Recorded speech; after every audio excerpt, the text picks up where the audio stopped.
take a second just to talk to everybody. I was in a really abusive relationship, and at one point in the relationship, he started to compare me to other people, other women that he was that he was entertaining or talking to.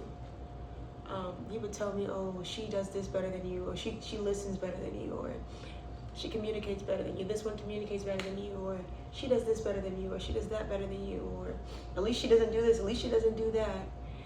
And me being the person that I was then, and just being so in love and obsessed and wanting it to work, and I'm being honest, I tried to change myself to be those other women. And in that process, it was like I was losing me.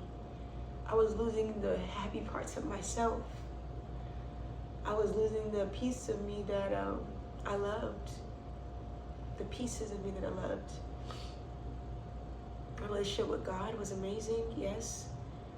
But me mentally as a person, I lost myself. And I just want to send this message out to anybody that's out there watching, and you might be going through the same thing that I'm going through. I would wake up some days and I would just be straight on green all day, go to work straight on green all day. And so I wasn't using it as a way to help me. I was using it as a way to suppress my emotions and not feel anything. And I just felt horrible as a person. And some days it's still hard. And I have to be honest, like, I suffered for a long time. His mom didn't make it any better. Anybody got time to play no victim? I really want to move on with my life, but these are the things that I sometimes still have flashbacks about. The trauma. The moments when he's standing over me with his fist balled up, and I'm sitting in the corner because I'm scared that he's gonna hit me. The moments when he would just yell at the top of his lungs, and it would just petrify me, because I was raised up in that environment, but I always said I didn't want that type of relationship. I wasn't a cheater. At the end of our relationship, like 4.5 in, I did some things, yes, but during the time of the abuse, I wasn't doing anything besides working and coming home and making sure that he was happy. It was like no matter what I did, it was never good enough. No matter how much I helped him in his career, it was never good enough. It was never enough. No matter how much I tried to be there for him, it was never enough. And I felt like I wasn't enough. I wanted to get married and have kids and do all these things. And honestly, I felt like I had a miscarriage during that early on. And I woke up one night and I was bleeding. First I was throwing up, and then I started bleeding, and I've never experienced that before. I never went to the doctor to confirm it, but I talked to my sister, Ivory, about it, and she kind of was like, yeah, that sounds about right. And what would I be like if I was a mom right now, you know? Some people are evil. And I think about his mom sometimes, and I'm like, she was evil. But sometimes she was right. Sometimes she was right, but at some point, she got so caught up in our relationship that she felt like it was hers. And she would call him to talk to me and try to straighten me out, and then they would, oh, there's only one man in the house. She told him, and then he looked at me and said, there's only one man in the house. It was like a mirror at that point. And I'm just like, you know, I'm scared. I don't know. I got so much going on in my head right now. It's hard to even put the words out there, but I was watching this other video, and the girl said the same thing, and she felt like she was all over the place, and she was making perfect sense. But I'm just gonna keep talking. You gotta let go. You gotta let go of the things that you hold on to that don't help you grow. I have these flowers, and they sit next to the window, and they weren't getting all the nutrients that they needed. I was like, why are they dying? I'm watering them. Then I forgot that I wasn't giving them the new supplement that I put them on to help them grow. And so, You just gotta remember, like,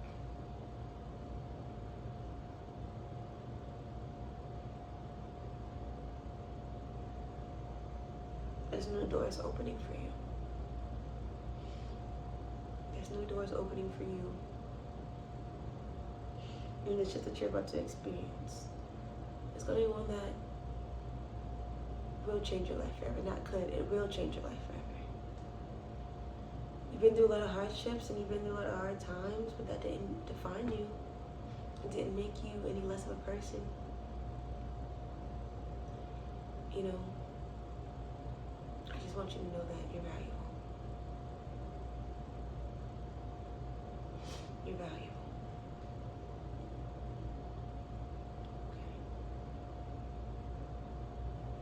Okay. And if anybody ever compares you to someone else, they chose who they wanted. I'm not saying, oh, they don't want me, they don't, I was there too. Well, he doesn't want me, he doesn't love me, they don't want me, they don't love me. Maybe that version of love just isn't good enough for who you are. Maybe you just deserve better. You do deserve better. Because what if he doesn't change? What if it gets worse? Because it didn't just start with the abuse, no. It didn't at all. It started with a regular guy and a regular girl and them pursuing each other. In the beginning, it was like I felt like in the beginning, he was the first guy that I asked for his number. I'd never approached anyone to get their number before. He was the first guy that I approached. Before that, everyone would approach me. And I wanted to try something different. And so I approached him, got his number. We texted. It was beautiful in the beginning. About 6 months in, I started to see the red flags. But I kept praying. I'm like, Lord, I know that you can fix it. Fixing it doesn't always mean that you guys will stay together. Fixing it means that he's gonna process and develop you to take you to a new height, and him to a new height possibly, with your obedience. Everyone's not gonna understand what you're going through. Everyone's not gonna understand why you cry. Everyone's not gonna understand your purpose. Why you move the way you move. That's between you and God, shorty.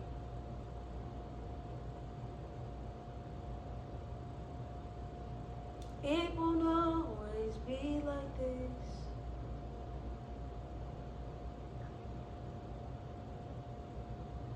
Sooner or later, it'll turn in your favor, yeah. Sooner or later. But at the same time, at one point I was a monster too. I was in college and high school, and I was still finding my way. And I know that I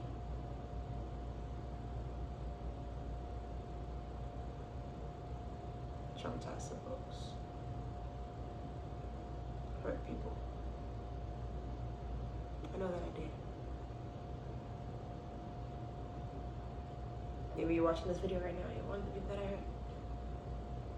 I was a horrible person at one point, but it wasn't like horrible all around, like shitty. Like I had friends in relationships, but in relationships, I wasn't the best person. Like if you told me that you didn't see us getting married, then it was pretty much like, okay, I'm gonna do what I want to do in this relationship. That's a waste of my time and a waste of theirs.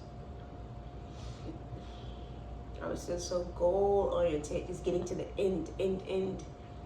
Sometimes I didn't enjoy it, being in a relationship with that person exclusively. There's certain things that I'm still finding out about myself. There's certain things that you're still finding about yourself. And that's okay. I've included certain things in my day into order to help me heal. One thing that I used to include was therapy. Therapy is a really good way that you can help yourself let go of a lot of your feelings that you have from the past and move on with your future. can't find my therapist for some reason. I'm looking at the computer. I can't find her number. But I want that same therapist that I had before because she understood me. And so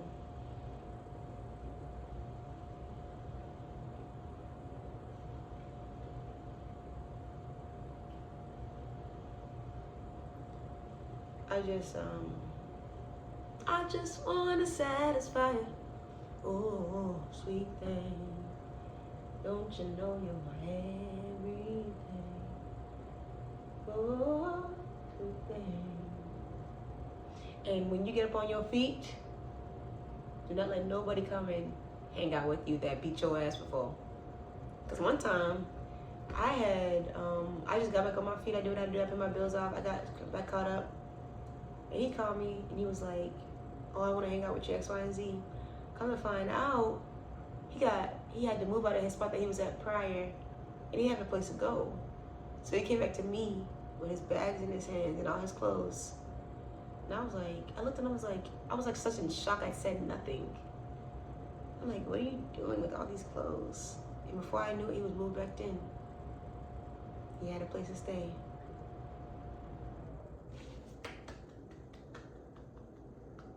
You did you a big one, but you lost the biggest shark.